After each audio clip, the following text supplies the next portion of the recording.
Good morning, everyone. Welcome to Laurel Park. Naomi Tucker alongside Callie Francois. Plenty of energy here yesterday, Yes. Callie. Let's hope we can continue some of that momentum. We will. I think there are a couple of races that this is the type of race card today where I have a feeling a couple of prices might come up, Naomi. I sure do hope so. We do have a couple of intriguing fields for sure, but let's look ahead at some of the stakes action coming out. Well, not just stakes action. We are counting down to Preakness 147. We keep telling you tickets are on sale. Go to preakness.com. Lock yourself and your friends in for Saturday, May the 21st, and be part of that second leg, the middle jewel of the Triple Crown. What a race it was last year and the year before. Still one of my favorites there with Swiss Skydiver and Kentucky going up against Kentucky Derby winner Authentic. So you do not want to miss out on this year's renewal. And in relation to Preakness, we have a competition going. The Art of Racing voting is now open. And wow, some of the artworks that are amongst the competitors are quite incredible. They are quite incredible. I think there have been about 176 entries. I voted myself. I know we were just looking at some of the art just on the website itself, so feel free to go to, I think the website is forward slash.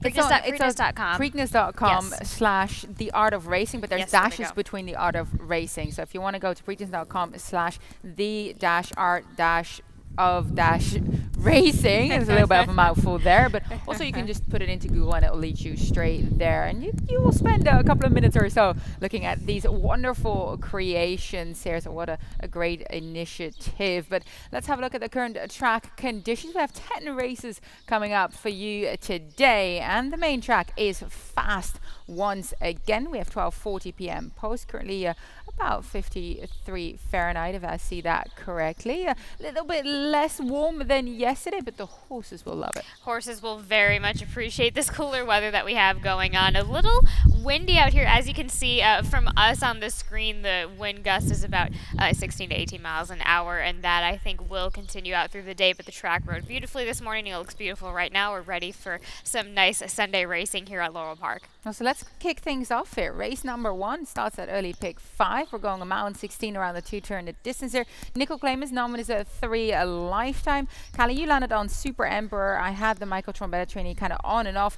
He dropped significantly down to the nickel level after not having been as competitive as of late in his last 2 outings. Absolutely, and I think he really hasn't. There hasn't been much excuse, to be honest, Naomi, because if you look at the post position, that's not really affected. He's had some outside posts. He's had plenty of chances, but what I do want to say, going 2 back, he did show some slight turn of foot going at the mile and 16th. They seem to be convinced that this horse still wants that mile and 16th, but it's a little encouraging that he goes from going on to the lead to making up some ground next time out. Yeah, he's still trying to recapture that form from last year as a 3-year-old. Hasn't really found himself just yet after the break, but perhaps today can be his day. I landed on the number 3, Muchacho Macho, for trainer Jamie Ness.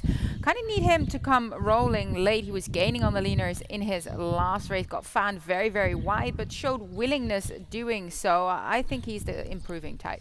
He is. His range of numbers is a little bit tighter than some in this field. You have to go wait a little bit back, but October of last year, that was a nice performance even though it was going short. So really it's about getting this horse in the right position. If you go back to that Parks performance on the 4th of January, that would be a key race that this horse needs to bring again today. Yeah, I think an interesting runner here. I used him underneath the 6, should have had it, for trainer Linda Albert, who hasn't been as consistent, but if you look 2 starts ago, made up plenty of ground here to that second wire and ran a career best 61 by your figure. Now, I guess that's a theme with some of these, that they don't always turn up. So it's trying to find the horse that is going to put his best foot forward today. It's best foot forward and consistency over flash. So with that being said, this horse does seem, you've got to go back in October at Delaware, where that's a 2-turn 1 mile. A bit of a steady eddy there, a nice tracking spot. Really, with a lot of these horses, it's all about the trip, Naomi. And let's hope that my number 3 or your number 1 Super Emperor currently taking the money here as the favorite, 5-2, sort of softer favorite in there, and Super Emperor available at 7-2. So we'll move along to race number 2. We do have an early pick 4. I know that we haven't got Keith on the set here today, but he did come up with a lovely ticket for you to make full use of. 2, 3, 5. He goes here in race number 2, and then in race 3 he goes too deep using the number 3 and the number 7. That is Triple Tito's number 3 and the number 7, asking for a Baskin, really trying to get back into form here for trainer Jeremiah Engelhardt. Race 4 he goes 3 deep using the 1, the 3 and the 4, and in race 5 he uses 2 runners there. He uses the number 6 and the number 7.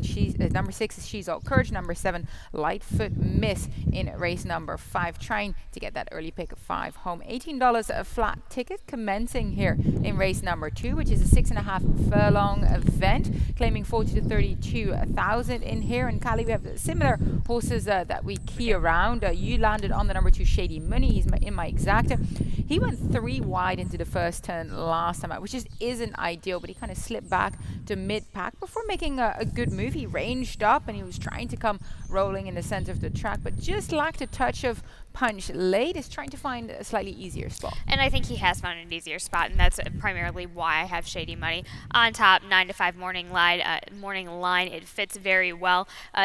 With this horse, again, this is another horse that is just very one-paced. As you can see going back, that's how Shady Money won. But then keying in on 2 races back on the 23rd of January, where it didn't get the quickest go, so could only make up so much ground, but was still in the nick of it to fight for it. Yeah, I use the number 3 All for Love on top for Red Hot Rob Bond. This 3-year-old, he just tries every single race. Now, I feel like there's good enough place flow in here for him to kind of sit off it and then try and gun him down late. Now, Lantau was well behind him in that race. He came to win next out at claiming 25 level. And I thought it was interesting because I had the early cut of DRF. The X-Man was named on Free Square. The other J. Rob Runner and All for Love ends up here. I'm hoping that's a good sign. That's a great sign.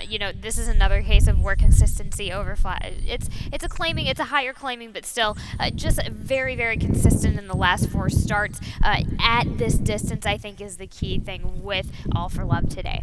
Yeah, no, both of us use Free Square underneath. Like I mentioned, the other Jerry Robb trainee in this event, he turns back to 6.5, which I'm hoping might just help him roll along and carry that speed a little bit further, because he has been sharp from the gate. He has been very sharp from the gate, and I think that's the best thing to capitalize on going longer, cut it back a bit in distance, has that inside draw. There's no other choice but to go for it on the inside, and, a bit of a different horse hopefully today.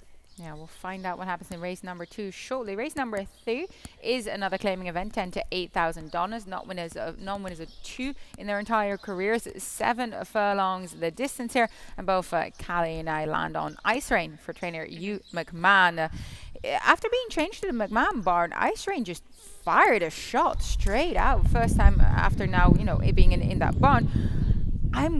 He was able to run down a loose leader tried to run down a loose leader that day into John, moved over to him, looked like he got it, but there was Albertano just kind of nabbing him before the wire. Just getting there and, just reviewing that race again.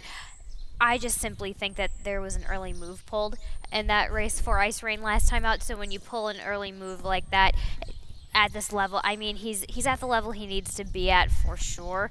But again, I think it was the early move last time out with that extended wire that just kind of got the best of Ice Rain that day. I think that coming back into the Hugh McMahon form second time out, he's ready to take this race all the way home. Yeah, and I've got some interest in the 3 Triple Tito's as well for trainer Dale Capomano. He broke his maiden sprinting, then went longer in his last race, now gets back to 7 furlong. He's been able to use his pace, but he might just do it more successfully. Now he has to go 1 furlong less and perhaps also a touch less steep field. Yes, I agree with you. I think his best card to play, especially going these shorter distances, because he did break his maiden going the 3/4 of a mile. Mm-hmm. So if you take that math into the equation with what he's been doing lately, it's a pretty simple equation for what he has to do. Dale Capuano, 21% route to sprint. The number 7 asking for a Baskin. He is trying to find his form. Steep drop here down to the claiming 10 level. Turns back to 7 furlong. This is going to be a third start after the break for the Engelhard barn.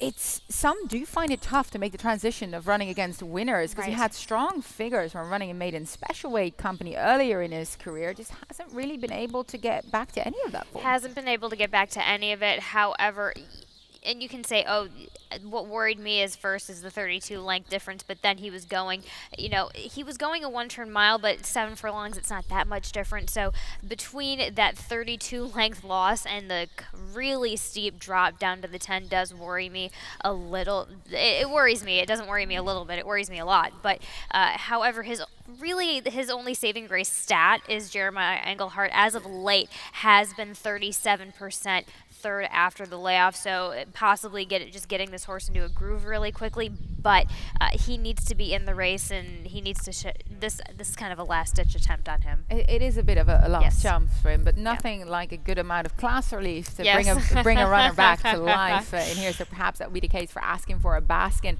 Race number 4 is a maiden claiming event, 4 to 32,000. 4 fillies as 4 and 5-year-old, 5.5 furlongs a distance, and we also start that middle pick 4. I decided to try my hand here at the middle leg. I ended up finding a single, but in race number 4, I used the 1, the 4, and the 7. I really wanted to get a single to try and get some value for this ticket. The ticket itself is $13.50. She's All Courage for Carlos Mencia. Did very well after her winter spell to came back over the mile distance at the claiming 10 numbers at 2 level. And she dueled with Rapid Demand after getting away early. I think she's going to find herself in a good spot here. And I'm hoping that she can capitalize on that return race this season. Race number 6, 2, 4, and 8. Race number 7, 2, 5, and 6.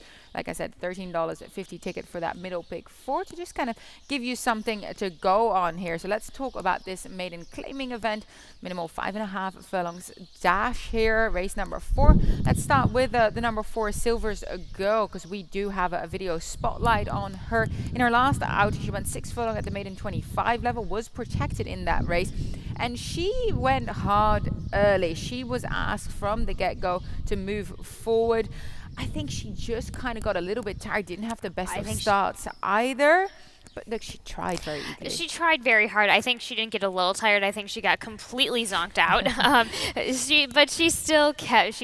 Listen. The filly still kept trying. You can see her with her ears back, just really start gunning for it. While we have, a horse coming off of the pace up the rail, she's still giving an effort at this level. You have to give her that. So bumper, and she ran this Waiver Maiden 40 is.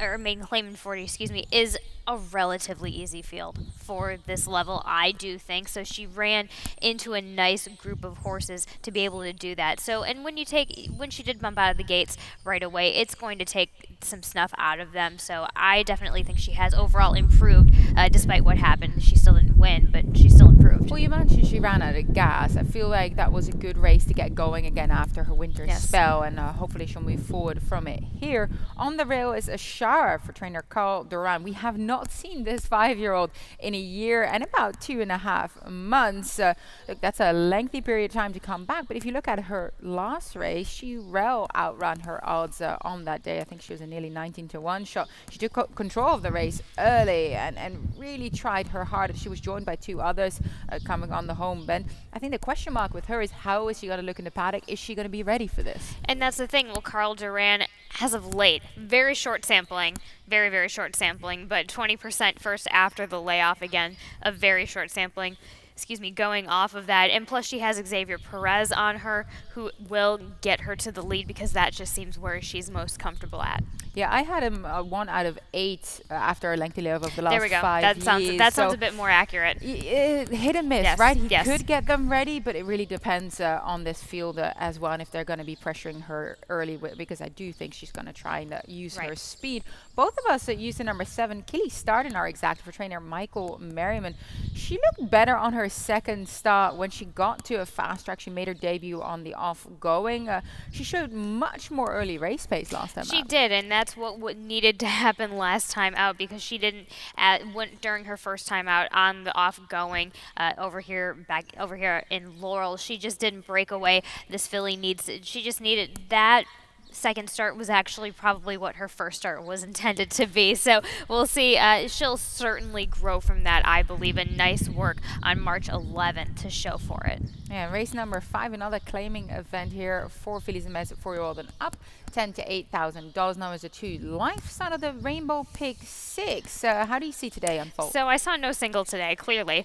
So I start off with, I'll quickly go through our ticket. I'll start off with a double with the 6 and the 7. Race number 6, 2, 5, 8. Race number 7 and race number 8, I go 2, 5, 6. And race number 9, I go 1, 5, 6. And in our nightcap of wrapping up this wonderful weekend of racing, I doubled down on the 2 and the 5 for a $64.80 ticket for today's card. Yeah, 1 term out of distance for race number 5, which kicks off that Rainbow Pick 6 sequence. And Callie, you landed on Lightfoot Miss for trainer Dale Capuano, another runner. Well, we see a bit of a theme here. We see a lot of horses that have had a winter break, had maybe one race, come back. That's a similar profile for Lightfoot Miss. It is a similar profile, and with some of these, you always question whether they'll end up on the turf or not. But regardless, we have Dale Capuano at 25% sprinter routing. Take this horse, come back at Charlestown, swing him at Charlestown, and then come here with a nice lateral enough move. I think she was asking for a bit more. She didn't get enough. She blocked on the rail. I don't think she loved being on the rail at all, and she got blocked on the rail just a touch too long. So I think she'll get a better trip in that 7 post this time out today. And she might also just get a bit more of a comfortable pace for her. They were going 6 follow. You can tell she was kind of far off it. She might just not have been able to run with them early and got discouraged. Distance. This is her distance today. I think this might just suit her better. I went with She's All Courage for trainer Carlos Mencia. I thought her seasonal debut over the mile here was very, very strong. She dueled with Rapid Mentor after getting away early and held on to only get beaten by a length in here. If she even built more on that, I think this is her race to lose. Yeah, she was very sharp in that race, which I like to see, especially since she won. She didn't win off the pace at all by any means back at Delaware when she broke her maiden. But again, when this filly is sharp and into it, then she shows a nice performance. But going back in her form too, she does have a little bit where she can play with as far as a turn of foot, but if she shows up to what she did back in the February of 12th, I think she'll fit here all right. Yeah, I have a bit of a speed angle here with the number 4 Written by the Stars, because the scratch of the 2 incontrovertible means that now perhaps Written by the Stars is going to get a lone lead. Now, I know that it's tough to carry speed all the way to that second wire, but sometimes they do get bold up the front. They can get bold up the front, but that is my question with this filly. You go to the 7 furlongs, there wasn't much of an excuse. To me, I just see the distance showing that way. But hey, in the last 6 of first after layoff, Derek Brom's been 33% with that. So maybe the freshener, it lines up perfectly with challenging for this distance. Yes, that's race number 5. You got 10 races in total today. Stay with us for a short commercial break.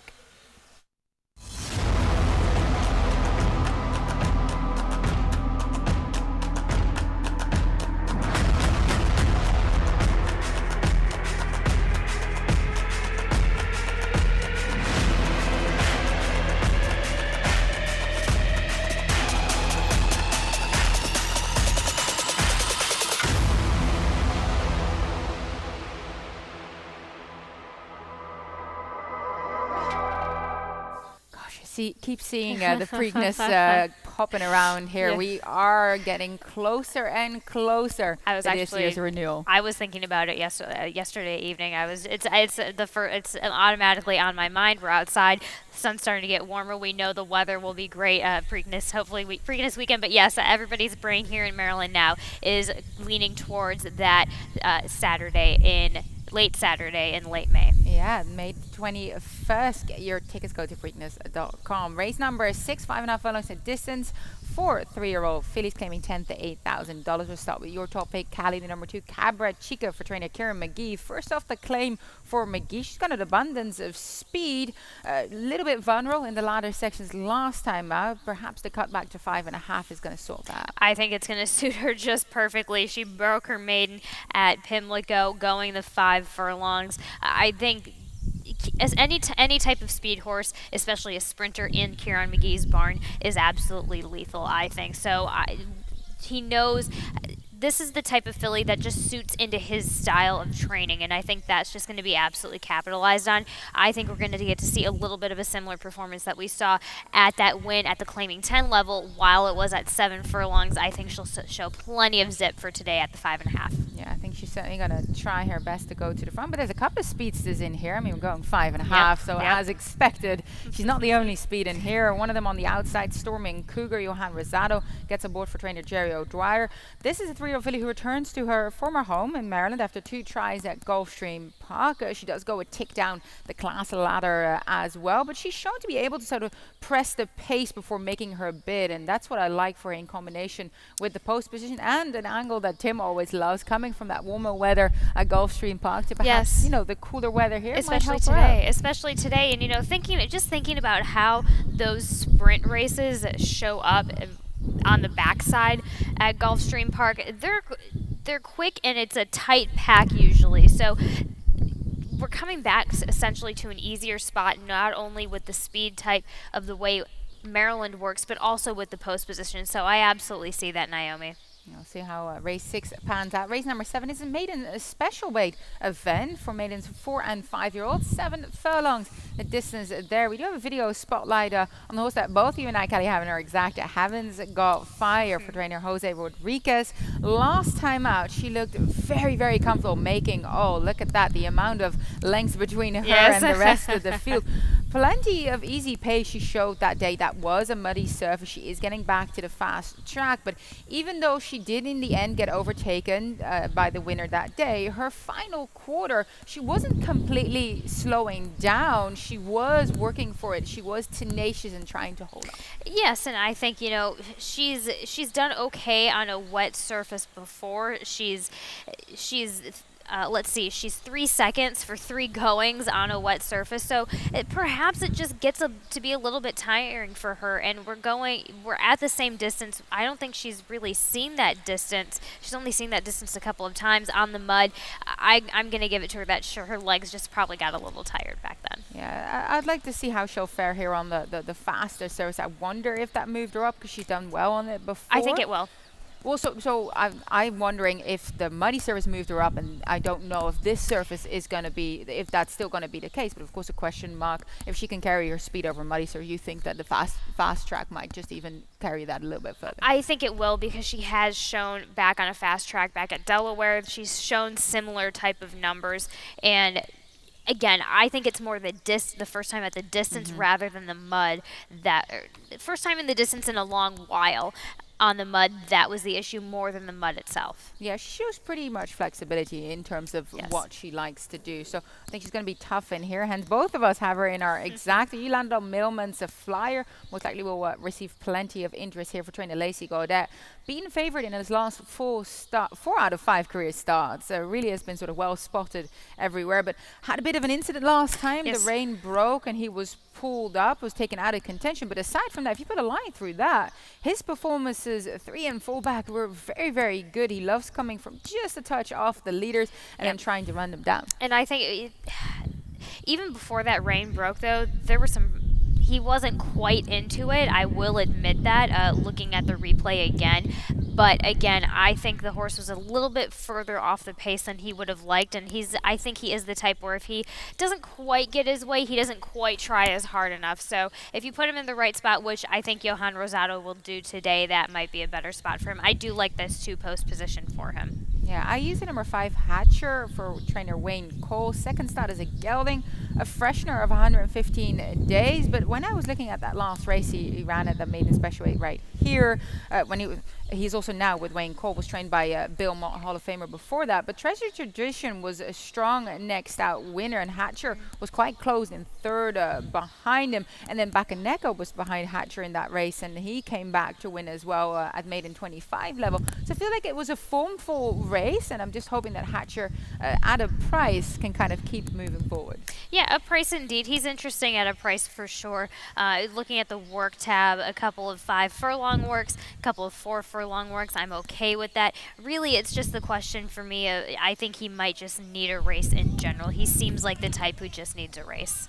Yeah, we'll see how he turns up today and if there's any value to be found in race number 7. Race number 8, Nickel starts allowance for fillies and mares, 4-year-old and up. 6 furlongs the distance here. Callie and I landed on the same horse, Calypso Ghost, for trainer Anthony Ferrier. First off the claim for Ferrier, she's projected to be the lone pace in here, and she was giving it her all in front in her last race that we do have a video of as well. She had done the hard work that day, and she was able to hold on. This is a similar situation where we have that first time Kieran McGee in an earlier race is the same type of situation.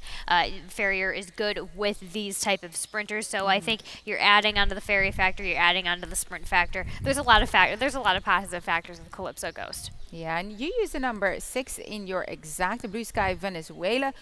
I wonder if she still has that blistering gate speed that she used to show. Well, she still had some speed last time out, but I wonder if she's going to use it today or if they're going to position her in a more stoking sort of mid-pack position. You know, I think with the 6, as long as she breaks sharp, you can put her wherever you want. For her, I think it's really very, very simply, it's all about the break.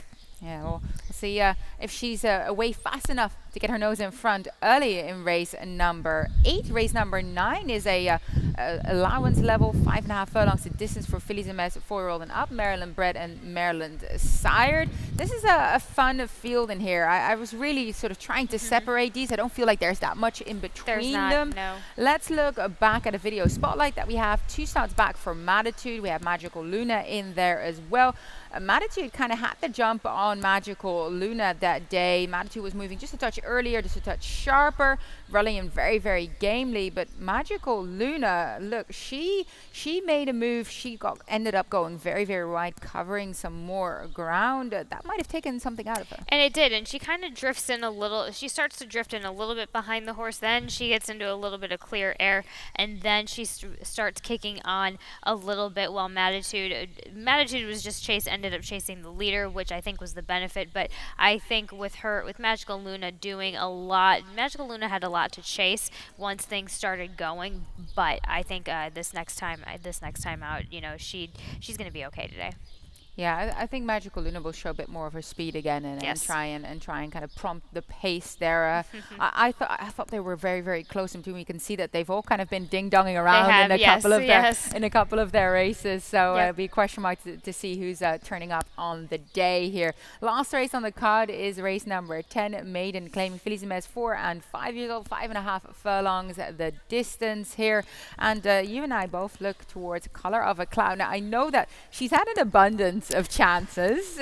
She's run 27 times looking for that 28th career start. So I guess the question for everyone is, you know, what's different today that might push her over the edge into the winner's circle? So I think this is Kieran putting this horse back, cutting it short back to the 5.5. We go 2 back. Where going longer, she's going to take the advantage, but she had some issues the first time out with Kieran McGee. She had essentially a bad trip her last time out, so I think I like this inside spot for her. It's very simple, straightforward. I think she likes pressure. I think Carlos Lopez is going to gun this filly as close as he can to the lead. Yeah, I hope he will as well. She's my top choice too. And then Dixieland Dancer, both you and I have to complete our top 2. She didn't break well at all last time out, but she salvaged herself a little. She had the outside draw, the 9-hole that day. She was forced to go wide, flatten it a little bit. This is going to be her 3rd career start, and she's dropping down to the maiden 10 level. That's the biggest thing right there. She's dropping she went from maiden special weight to the 16, and now she's getting to a spot where she fits. She just happened to have a little bit of bad luck, but when you get a bad luck at the maiden 16 level, it's a good enough excuse to drop them down to the maiden 10. And she might just be much more competitive in their 10 races coming up, 12:40 p.m. post. Let's move on to the lightning round to review the action from yesterday.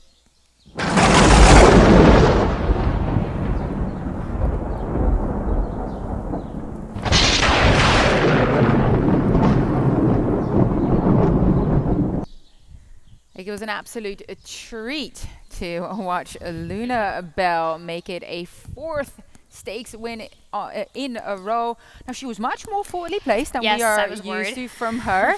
Yeah, I spoke with Dennis Arujo after the race, and he said, look, she just jumped so well. She was right up there. I was a little bit worried. Sure. But, of course, with the added distance, the pace is just a little bit less present. But no problem, because she got the job done with plenty sort of despair. Plenty just before what we see on her now. I started to get a little bit worried, but you can see here she just gets to get in and she just does her own thing, and that's absolutely what I love about this filly. I feel like anything could be going on around her in the race. She just pins her ears and she completely keeps to her own business and her own mind, which is the key thing that I love about this filly. Yeah, ultra talented. It's been an absolute pleasure to watch her race, and let's see where she'll go next. Perhaps we might see her back again on Blackout Season Day. Let's hope so. Let's hope so. Who knows? Another great race was the Private Terms, which was race number 10 for 33-year-olds going around with 16. And we had the outside draw for Shake 'em Loose was not a problem at all. Charlie Marquez sort of very patient, position him in the right spot and then make a move, and it seemed like he had to work for it a little bit, especially going down to the wire, but he was able to hold off Joe. Absolutely. Rudy Sanchez-Salmon, I had this horse on top at first, then I had him in my exacta. This was set up especially with that 8 post for Shake 'em Loose. But if you notice Joe, what the biggest thing, I just actually got to talking to Victor Carrasco right before we got on the show, and the biggest thing that Mike Trombetta told Victor was, I want this horse to change him to the outside lead. And if you watch, he was gaining momentum, and then as soon as Victor really had to work hard to get him over to that outside lead. Kind of force him to do it. A little bit, yes. Yeah. And so when that happens, I think Joe's momentum was broken a little bit. Now, who knows what's going to be happening in the future, but I think that did break Joe's momentum a little bit that day yesterday. But hey, Shake 'em Loose certainly took advantage of it and gave a stellar performance for a very hard-working barn. Yeah, and I still thought Joe ran a very gallant race in second, so absolutely not disgraced. Well, let's talk about some more of the stakes action. We did see Where She Told Me to Go win a second Not for Love stakes. You see him just coming up there. I remember seeing him in the paddock. He had a break, but that's kind of what Brittany Russell has been doing with him. Allow him some time, keep him fresh, and look, he looked very, very sharp to reappear on the day, and look, it proved to be the right thing to do for the horse. Here's the thing, she takes care of her horses, and if you take care of your horses, they take care of you. As she said in the interview yesterday with you, Naomi, he's a 7-year-old. He has nothing to prove, and when you treat horses like the class animals they are, they just give it right back to you tenfold, and I think that's exactly what happened with Where She Told Me to Go. Yeah, multiple stakes winner that came back to reclaim his crown again. Now, talking about one of the other stakes races here, we kicked the stakes action off in race number 4, actually, with the Conivers Stakes over 7 furlongs, and we all thought Feed the Spree, it was her race to lose. I remember everyone singling on her in there. And she proved us all right. I mean, she had a tough race coming out of the Grade 3 Barbara Fritchie, where there was just no room for her. But this time around, the X-Men had her positioned perfectly. I remember when you were doing your trackside hits before this race, and she was on screen. And this is a weird way to put it, but she was an elegant tank. Like, she is just built like a machine. And the machine, she did go off and do that. So she just looked absolutely sensational in the paddock, on the track before the gates opened. So it just fits with what happened, and she had a much easier spot yesterday, but getting past that Barbara Fritchie trouble, it was glad to see her do that. She looked like a powerhouse. What a terrific claim for the Robb barn. She's also co-owned by Gina Robb, Jerry Robb's wife, and I do remember Jerry Robb telling me that they claimed her because she's similarly bred to Anna's Bandit, who of course won this race back-to-back a couple of years ago as well. So yeah, very astute operating barn, and of course congratulations to all involved here. As we'll conclude the morning show, Callie now will be back this afternoon to guide you through the 10 races, and in the interim we'll send it to Dave Rotman to keep you abreast when it comes to scratches and changes.